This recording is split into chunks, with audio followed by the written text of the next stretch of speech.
కాన్స్టిట్యూషన్లో బై ఎలక్షన్లో ఎర్రగడ్డ డివిజన్కి బాలానగర్ డివిజన్ కార్పొరేటర్ రవీందర్ రెడ్డి గారికి అక్కడ ఇన్ఛార్జ్ ఇచ్చారు. ఏదైతే క్యాన్వాసింగ్ పోయిండో అక్కడ మా ప్రియతమ నాయకుడు మా ముఖ్యమంత్రి రేవంత్ అన్న గారిని ఇష్టం ఉన్న మాటలు, ఎట్లయినా ఓడిపోతున్నారు అని చెప్పి రేవంత్ అన్నను ఇష్టం ఉన్న మాటలు తిట్టారు. నేను ఖండిస్తున్నాను.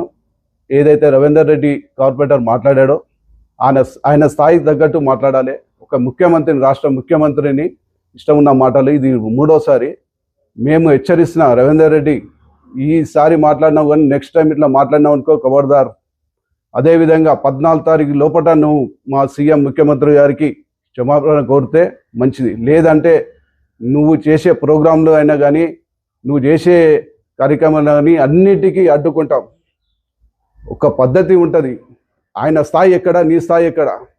ఆ ప్రాలు ఒక కార్పొరేటర్, ఆ కార్పొరేటర్ లెవెల్లోనే ఉండు, కానీ నువ్వు సీఎం వరకు మాట్లాడితే నీ నాలుకే కోసి నీ బట్టలు చింపేశామని చెప్పి కూడా ఈ సమరంగా తెలియజేస్తున్నాం. ఎందుకంటే ఆయన రాష్ట్రానికి ఎంత చేస్తుండు, ఎన్ని గవర్నమెంట్ జాబులు ఇస్తుండు, ఎంత చేస్తుండు అనేది నీకు ముందుంది ముసల పండుగ తెలుస్తుంది అని చెప్పి చెప్తున్నాం.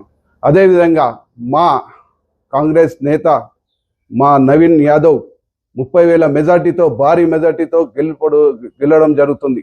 అది జరిగినాక, మేము గెలిచినాక బాలనగర్ డివిజన్లో కార్పొరేటర్ ఆఫీస్ ముందు మేము సంబరాలు జరుపుకుంటున్నాం.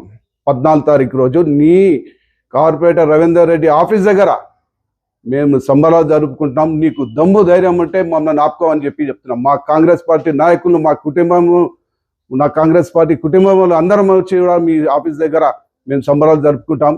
అదేవిధంగా ఖబర్దారు సార్ కూడా చెప్తున్నాం, స్టాక్ చేస్తే ముఖ్యమంత్రి దగ్గరకు వస్తే బాగుండదని చెప్పి ఈ సభాముఖంగా తెలియజేస్తూ ధన్యవాదాలు.